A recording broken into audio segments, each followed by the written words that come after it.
Hello, Son of God, and my brother, this is your awakening. Set my mind, set my mind, and you don't die. And today's teaching is I will accept atonement for myself. Practice awareness of presence. Put all the attention back to the noticer, back to that part of your mind that didn't change at all since the moment of your birth. That's the only truth in there. That's your split mind, and that's the only doorway to freedom, by taking all your attention back from this world of illusions and placing it in the now moment, and giving your service to the Holy Spirit, which awaits for you in the now. And practice this thought. Give the thought, okay? The word of God is gonna get supplemented by an experience. We give our faith and trust in that experience, but we have to practice the teachings, practice the words, because the words lead to the experience. Everything is mind, everything is thought, everything is energy. So everything is mind and thought. That's all. Life is thinking. So I will accept atonement for myself. Here is the end of choice. For here we come to a decision to accept ourselves as God created us. And what is choice except uncertainty of what we are? There is no doubt that is not rooted here. There is no question but reflects vision. There is no conflict that does not entail the simple question, what am I? What am I? Yet who would ask this question, who could ask this question, except one who has refused to recognize himself? Only refusal to accept yourself could make the question seem to be sincere. The only thing that can be surely known by any living thing is what it is. From this one point of certainty, it looks on other things as certain as itself. Uncertainty about what you must be is self-deception on a scale so vast its magnitude can hardly be conceived. To be alive and not to know yourself is to believe that you are really dead. For what is life except to be yourself? And what but you can be alive instead? Who is the doubter? What is it he doubts? Whom does he question? Who can answer him? He merely states that he is not himself, and therefore being something else becomes a questioner of what that something is. Yet he could never be alive at all unless he knew the answer. If he asks as if he does not know, it merely shows he does not want to be the thing he is. He has accepted it because he lives, has judged against it and denied its worth, and has decided that he does not know the only certainty by which he lives. Thus, he becomes uncertain of his life, for what it is has been denied by him. It is for this denial that you need atonement. Your denial made no change in what you are, but you have split your mind into what knows and does not know the truth. You are yourself. There is no doubt about this. There is no doubt of this. And yet you doubt it, but you do not ask what part of you can really doubt yourself. It cannot really be a part of you that asks this question, for it asks of one who knows the answer. Were it part of you, then certainty would be impossible. Atonement remedies the strange idea that it is possible to doubt yourself and be unsure of what you really are. This is the depth of madness, yet it is the universal question of this world. What does this mean except the world is mad? Why say it's madness in the sad belief that what is universal here is true? Nothing the world believes is true.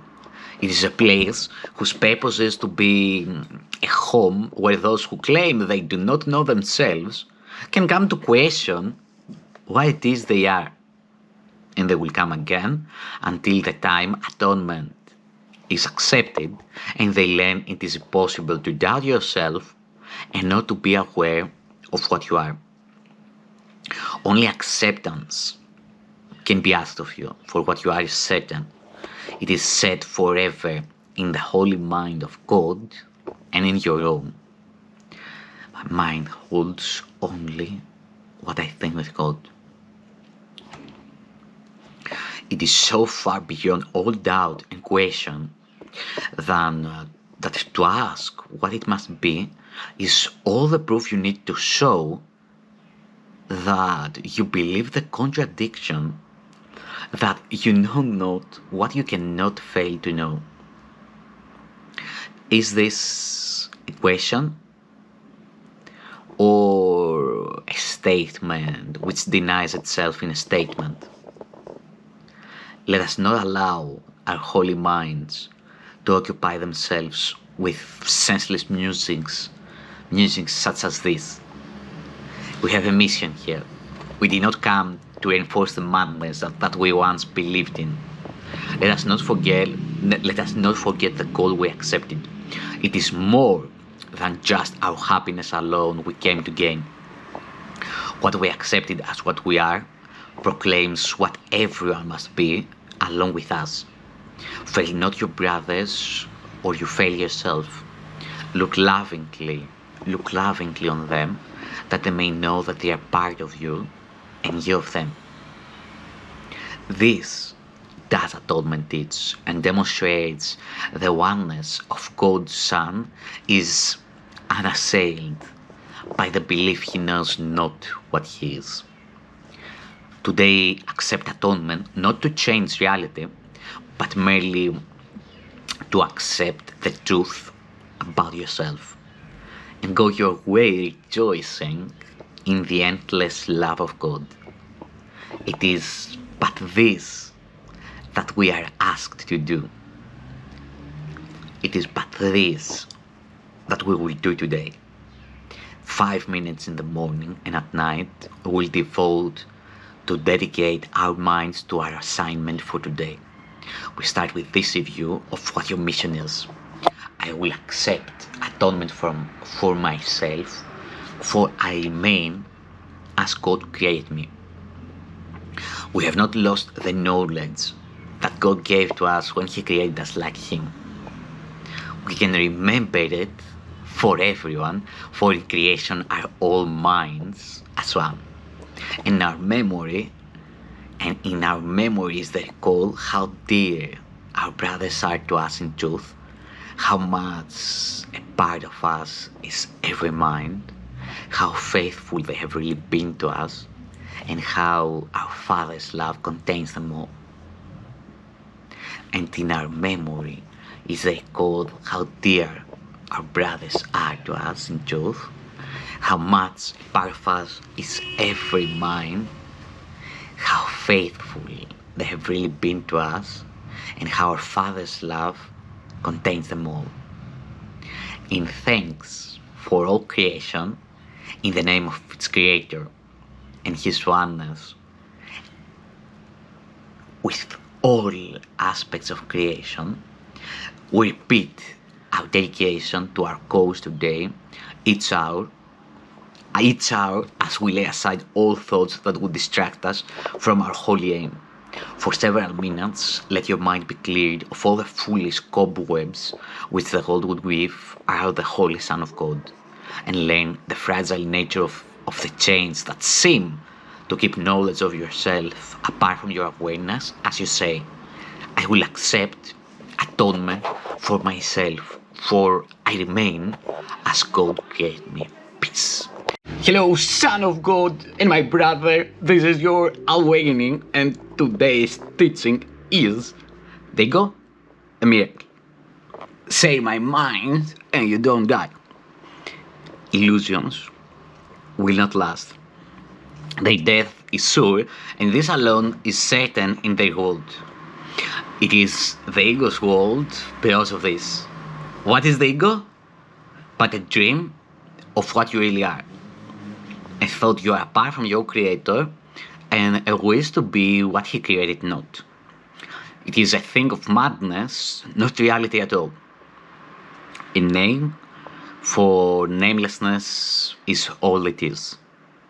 A symbol of impossibility, a choice for options that do not exist.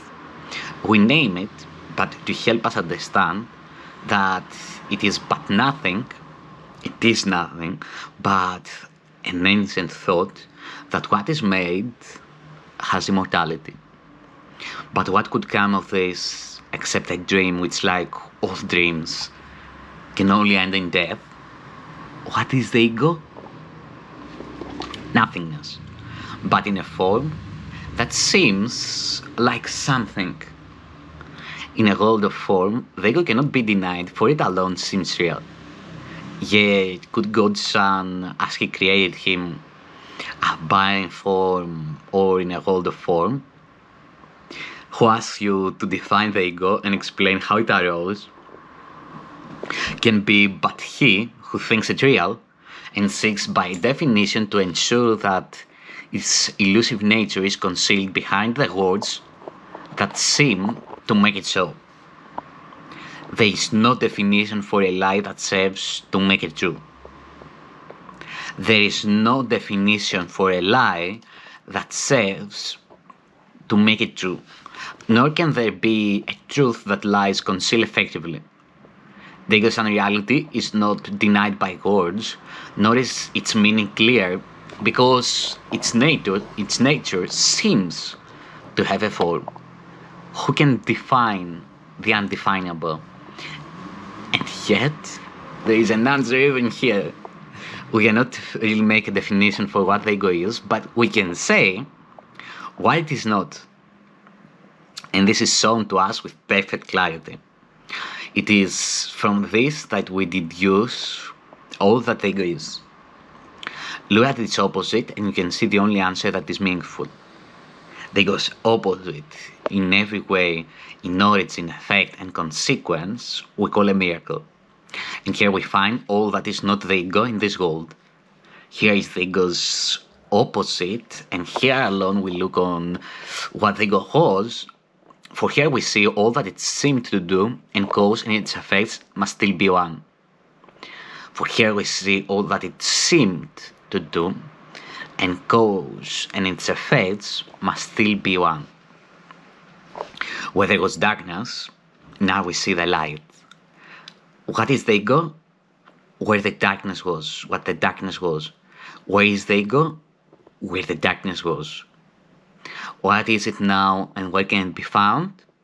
Nothing and nowhere. Now the light has come. Its opposite has gone without a trace. Where evil goes, there now is holiness. What is the ego? What the evil goes. Where is the ego? In an evil dream that but seemed real while you were dreaming it. Where there was crucifixion, stands God's Son. What is the ego? Who has need to ask? Where is the ego? Who has need to seek for an illusion now that the dreams are gone? Why is a miracle? A dream? A dream as well. But look at all the aspects of this dream and you'll never question anymore. Look at the kindly world you see beyond. Look at the kindly world you see extend before you as you walk in gentleness. Look at the helpers all along the way to travel, happy in the certainty of heaven and the surety of peace. And look an instant too on what you left behind at last and finally passed by. This was the ego.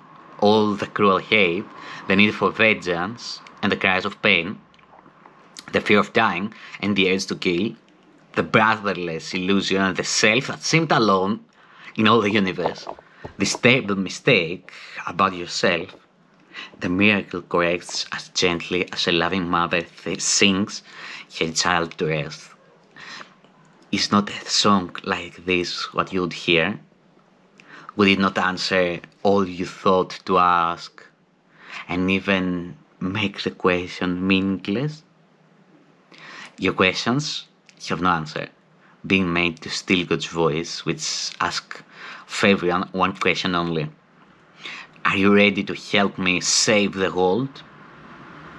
Ask this instead of what the ego is, and you'll see a sudden brightness cover up the hole the ego made. No miracle is now withheld from anyone. The world is saved from what you thought it was. And what it is wholly uncontained and wholly pure. The miracle forgives. The ego downs. Neither need be defined except by this. Yet could a definition be more sure or more in line with what salvation is? Problem and answer lie together here, and having made at last, the choice is clear. Who chooses hell when it is recognized, and who would not go on a little while when it is given him to understand the way is short and heaven is his goal?